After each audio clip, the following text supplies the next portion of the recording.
Hey guys, another one-take review, and today I wanted to talk about Beck's Midnite Vultures.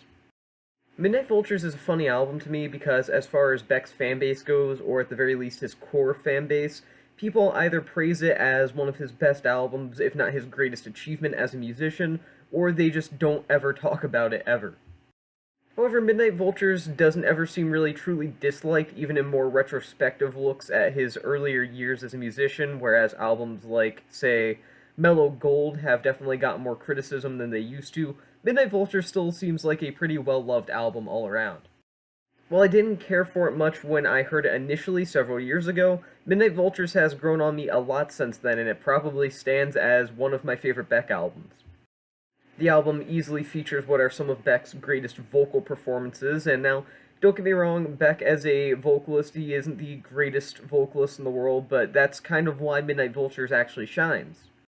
It wouldn't be until his more directly folk singer-songwriter era where he would actually shine as a vocalist, so the fact that songs like Hollywood Freaks have such charisma and energy behind them, but still with a sort of laid-back, chilled-out tone is really what helps define Midnite Vultures and make Beck such an engaging performer. This ultimately culminates in the fantastic album closer Deborah, arguably the most popular song off of the album, which kind of masters the legendary sort of pop soul sound of artists like Prince. While Beck may not be the greatest vocalist you've ever heard, he's not even the best vocalist of the alternative rock scene, I do think that there is a level of likability and charmingness about his eccentricity throughout Midnite Vultures that's hard to deny. I feel like the fact that Midnite Vultures kind of gets maybe a bit of a lack of response from a lot of people is the fact that it's probably Beck's most lighthearted album. The experimentation of albums like Odelay is mostly gone, the dissonance of albums like Mellow Gold is totally gone, and the depressive singer-songwriter lyricism of future albums like Sea Change has yet to fully bloom. Midnite Vultures is its own beast, and a fun one at that, which is why a lot of people are maybe a bit too dismissive about it.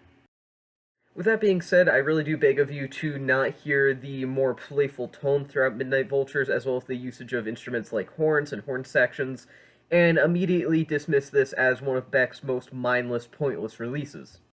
While they may not be the pinnacle of hyper-intelligence or anything like that, songs like Pressure Zone are still capable of delivering a fun, danceable, grooving song like almost none of Beck's peers are capable of doing. Midnite Vultures' instrumentals also arguably rank among the best in Beck's career, which I suppose isn't necessarily saying much, since Beck's not really necessarily known for his instrumentation, but nonetheless, I still do think that Midnite Vultures really stands out in his discography from this perspective. Like I said before, Midnite Vultures just completely, for the most part anyway, ditches the experimentation of albums like Odelay, but it also doesn't follow up on the folk sound of Mutations, which was the album that directly came before Midnite Vultures. Yeah, that's right, he went from chilled-out folk to funk pop rock soul. It's Beck. Instead, Midnite Vultures acts as a 50-minute groovy album that's based around a lot of funk sounds, as well as some electronic sounds here or there, like Get Real Paid, that I would argue maybe foreshadow some of his more recent work, like 2017's Colors, and even to some extent, albeit a lesser extent, 2019's Hyperspace. The lyricism here is cryptic as ever as well, because, I mean, no one knew what Beck was talking about in Loser, and Beck has no idea what he's talking about here for the most part, but that's kind of why I love it. Beck is the master of nonsensical but kind of really endearing lyricism, and again, songs like Loser prove that. While Loser isn't on this album, that was of course on Mellow Gold, the lyrics "In the time of chimpanzees I was a monkey, butane in my veins, I'm out to cut the junkie," if those don't just drive home the fact that Beck is a surrealist poet at best, I don't know what will. However, Midnite Vultures is a bit more unique, whereas previous releases were more surrealist humor. I would almost say that Midnite Vultures almost goes towards a bit more of an absurd style of humor. Think more Monty Python and less Tim and Eric Awesome Show Great Job. It's in this way that Beck's lyricisms on songs like Peaches and Cream don't really act as complex jigsaw puzzles that you have to put together to understand this, epic story, but more just like fun, enjoyable riddles that don't really have an answer to them. overall, Midnite Vultures is a very unique album that it may take a while for you to truly love if you're more familiar with his other works both before and after this record. With that being said, I also think Midnite Vultures may be his most accessible record, lacking the experimentation of previous releases and the sort of hyper-depressive nature of future releases, as great as both of those were.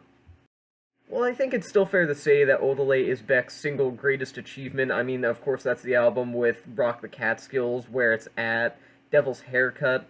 I still do think that Midnite Vultures is one of his most underrated records, and the people that say that it is close to being his crowning achievement, I can't say I entirely disagree with them, which is why I'm giving this record 4.5 stars out of 5. Midnite Vultures is fun, enjoyable, maybe a bit mindless, but in the best way possible, really. So 4.5 stars out of 5. And with that being said, that's the end of this review, and I'll see you guys in the next one.